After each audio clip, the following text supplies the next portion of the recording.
إن الحمد لله نحمده ونستعينه ونستغفره ونعوذ بالله من شرور أنفسنا ومن سيئات أعمالنا من يهده الله فلا مضل له ومن يضلل فلا هادي له وأشهد أن لا إله إلا الله وحده لا شريك له وأشهد أن محمدا عبده ورسوله يا أيها الذين آمنوا اتقوا الله حق تقاته ولا تموتن إلا وأنتم مسلمون يا أيها الناس اتقوا ربكم الذي خلقكم من نفس واحدة وخلق منها زوجها وبث منهما رجالا كثيرا ونساء واتقوا الله الذي تساءلون به والأرحام إن الله كان عليكم رقيبا يا أيها الذين آمنوا اتقوا الله وقولوا قولا سديدا يصلح لكم أعمالكم ويغفر لكم ذنوبكم ومن يطع الله ورسوله فقد فاز فوزا عظيما أما بعد فإن أصدق الحديث كتاب الله وخير الهدي هدي محمد صلى الله عليه وسلم وشر الأمور محدثاتها وكل محدثة بدعة وكل بدعة ضلالة وكل ضلالة في النار. أيها الإخوة, semestinya hari Jumat ini kita membahas kedudukan sunnah dalam Islam.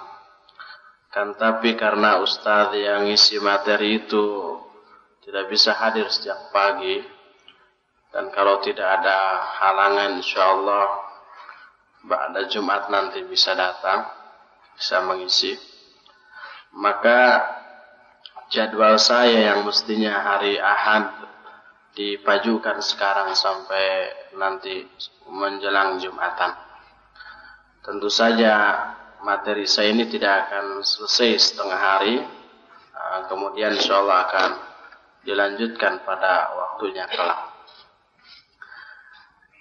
Materi yang akan kita bahas diberi judul Nikah dan Upaya Memakmurkan Alam. Ini memang diambil dari sebuah buku yang berjudul Al-Insyirah fi Adabin Nikah, yang salah satu bab yang dibahas dalam buku ini adalah Az-Zawaj wa Imaratul Kaun, nikah dan memakmurkan alam. Di buku ini dijelaskan dua hal saja. Yang pertama tentang pernikahan, sejak mulai dari mencari pasangan hidup, memilih calon, menetapkan kriteria calon pasangan hidup, khitbah, nadhar khitbah, kemudian walimatul urus, dan seterusnya. Kemudian bila ada waktu nanti kita akan sampaikan juga tentang bagaimana mendidik anak, yang akan membahas 3 poin di sana. Pertama, bahwa anak ini merupakan maksud yang teragung dari pernikahan. Yang kedua, bercanda dengan anak serta bagaimana mendidik mereka dalam kebaikan. Dan yang ketiga, harus bersikap adil di antara anak-anak yang kita miliki. Poin pertama yang akan kita bahas adalah tentang nikah dan upaya memakmurkan alam. Allah Subhanahu wa ta'ala menetapkan bahwa nikah itu salah satu tujuannya untuk memakmurkan alam. Dan Allah menjadikan pernikahan ini sebagai salah satu di antara tanda-tanda kebesarannya. Sebagaimana firman Allah di dalam surah Ar-Rum ayat ke-21, Allah Subhanahu wa ta'ala menyatakan, "Wa min ayatihi an khalaqa lakum min anfusikum azwajan litaskunu ilaiha wa ja'ala bainakum mawaddatan wa rahmah inna fi dzalika laayatin liqaumin yatafakkarun. Dan di antara tanda-tanda kekuasaan Allah adalah Dia telah menciptakan bagi kalian dari jenis-jenis kalian sendiri pasangan-pasangan agar kalian merasa tentram kepadanya. Dan Allah pun menjadikan di antara kalian cinta dan kasih sayang. Sesungguhnya dalam yang demikian ada tanda-tanda kekuasaan Allah bagi kaum yang berfikir. Oleh karena itulah maka pernikahan merupakan salah satu keharusan bagi setiap muslim yang mampu, yang takut dirinya terjerumus ke dalam kemaksiatan. Dan barang siapa yang sudah mempunyai kemampuan untuk menikah, hendaklah dia menikah karena takut terhadap fitnah berdasarkan sabda Nabi SAW, ya ma'syar sabab, man istata'a minkumul ba'ah falyatazawwaj fa innahu aghaddu lil basar wa ahsanu lil farj wa man la fasawmu lahu wija'. Kata Nabi SAW, wahai para pemuda, barang siapa di antara kalian yang punya kemampuan untuk menikah, maka menikahlah. Karena hal itu akan lebih menundukkan terhadap pandangan dan lebih memelihara faraj. Barang siapa yang tidak mampu, maka saum akan menjadi benteng baginya.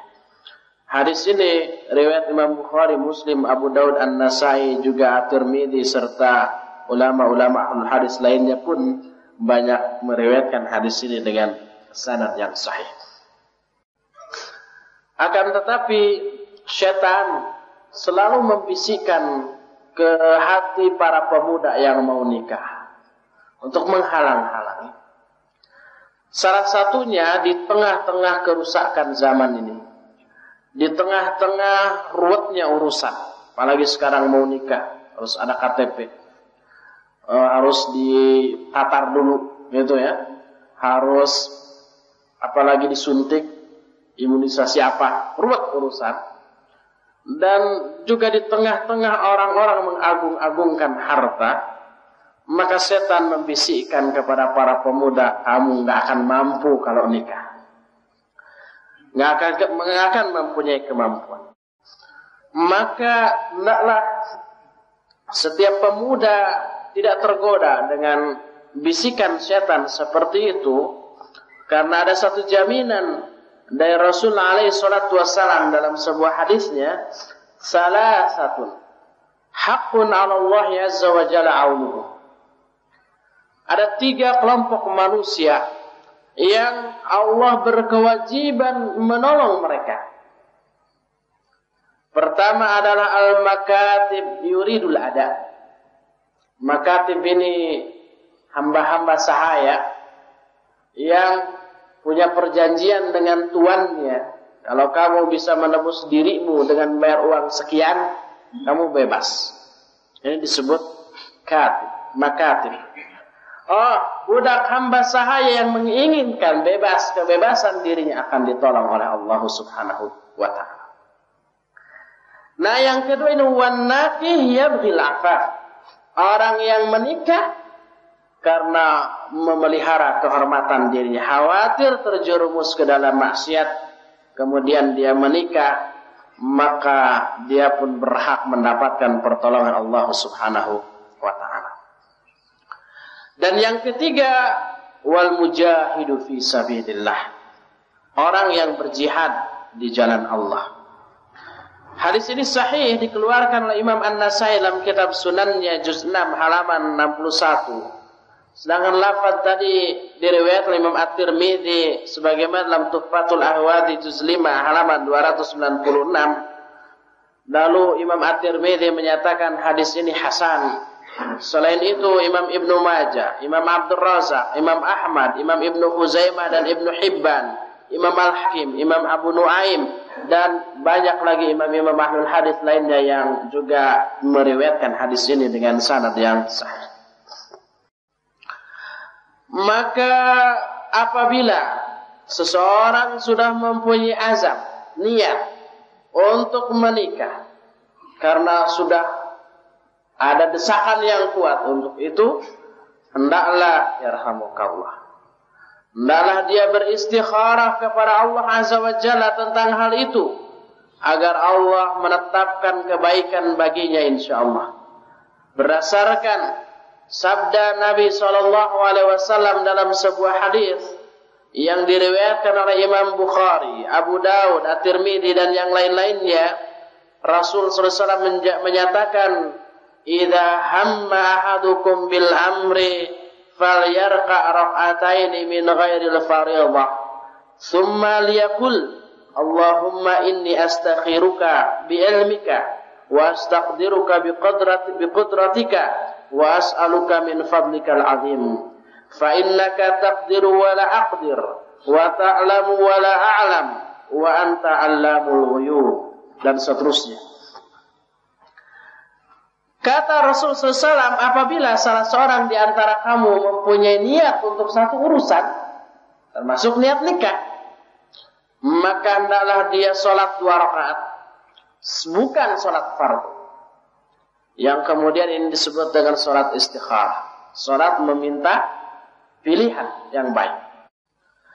Lalu setelah sholat hendaklah dia katakan doa berikut ini, Allahumma inni astakhiruka bi ilmika, ya Allah, sungguhnya aku minta pilihan kepadamu berdasarkan ilmu. Wa astaqdiruka bi qudratika, dan aku minta ketetapan darimu dengan kekuasaan. Wa as'aluka min fadlikal azim, dan aku meminta kepadamu dari karuniamu yang sangat agung. Fa innaka taqdiru wa la aqdiru wa ta'lamu wa la a'lamu wa anta 'allamul ghuyub, karena sungguhnya engkaulah Maha menetapkan sedangkan aku tidak. Engkau Maha mengetahui sedangkan aku tidak. Dan engkau Maha mengetahui hal yang gaib. Lalu lanjutkan doanya, Allahumma in kunta ta'lamu anna hadzal amra khairul li fi dini wa ma'ashi wa aqibati amri, au qala fi ajili amri wa ajilihi, faqdurhu li wa yassirhu li summa barik li fi. Ya Allah, apabila engkau mengetahui, dan pasti Allah mengetahui, bahwa urusan ini baik untukku di dalam din, di dalam kehidupanku, dan akibat dari urusanku ini baik segera atau apa lawannya, atau kemudian, maka tetapkan dia untukku dan mudahkanlah dia untukku dan berikanlah barokah untukku dalam hal itu. Lalu wa in kunta ta'lamu anna hadzal amra syarrul li fi dini wa ma'ashi wa aqibati amri, au qala fi ajli amri wa ajlihi, fasrifhu anni wasrifni anhu waqdur lil khaira haitsu kun summa ardini bih. Ya Allah, apabila menurut pengetahuanmu urusan ini jelek untukku di dalam dinku, dalam kehidupanku, dan akibat dari urusanku ini, palingkan urusan ini dariku dan palingkan pula aku daripadanya. Lalu tetapkanlah untukku yang baik yang kau ketahui, summa ardini bih, lalu ridhoilah aku dengan urusan itu. Ini doa istikharah di dalam riwayat Bukhari. Doa ini sahih. Ini doa yang harus kita baca setelah sholat istikharah. Setelah itu kata Rasulullah SAW, yusamma hajatahu. Setelah itu barulah kita kemukakan hajat kita, kebutuhan kita setelah doa ini. Disunnahkan sholat istikharah itu di bagian malam yang terakhir. Kenapa?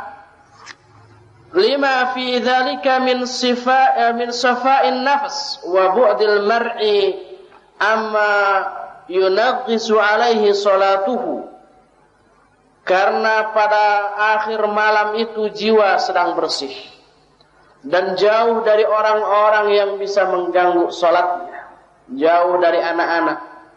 Maksudnya jauh bukan dari segi jarak, tapi dari segi ketergangguan dan seterusnya. Lalu dia membaca doa istikharah setelah selesai salatnya. Apa yang mesti dibaca dalam salat istikharah? Imam An-Nawawi rahimahullah dalam kitab Al-Adhkar halaman 111 beliau katakan, yuqra'u fi raq'atil ula ba'da al-Fatihah qul ya ayyuhal kafirun, wa fi tsaniyah qul huwallahu ahad.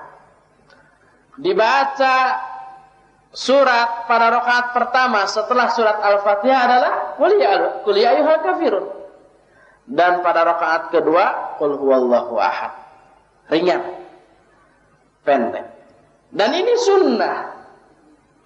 Makanya jangan berpikiran saya ingin berpanjang-panjang. Baca surat Al-Baqarah rakaat pertama, Al-Imran rakaat kedua, semalaman sudah.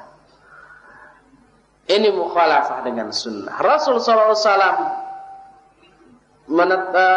mencontohkan membaca qul ya ayyuhal kafirun pada rakaat pertama dan qul huwallahu ahad pada rakaat yang keduanya. Maka apabila seseorang tidak mampu salat istikharah, baik ada halangan yang sifatnya syar'i seperti bagi wanita haid atau nifas atau seterusnya, ataupun karena halangan-halangan yang sifatnya teknis, tidak mungkin salat istikharah saat itu, maka hendaklah dia membaca doa istikharahnya saja, sekalipun tidak diawali oleh salatnya. Ini langkah pertama sebelum kita melangkah lebih jauh untuk menikah, yaitu istikharah. Kalau sudah ada keinginan, salatlah istikharah. Langkah kedua, dan ini pun sunnah, adalah ngintip akhwat yang akan kita jadikan sebagai istri. Baik yang diintipnya itu tahu ataupun tidak, melihat kepada akhwat itu. Dan yang dilihat itu adalah bagian yang akan bisa menimbulkan dorongan yang lebih kuat untuk menikahinya.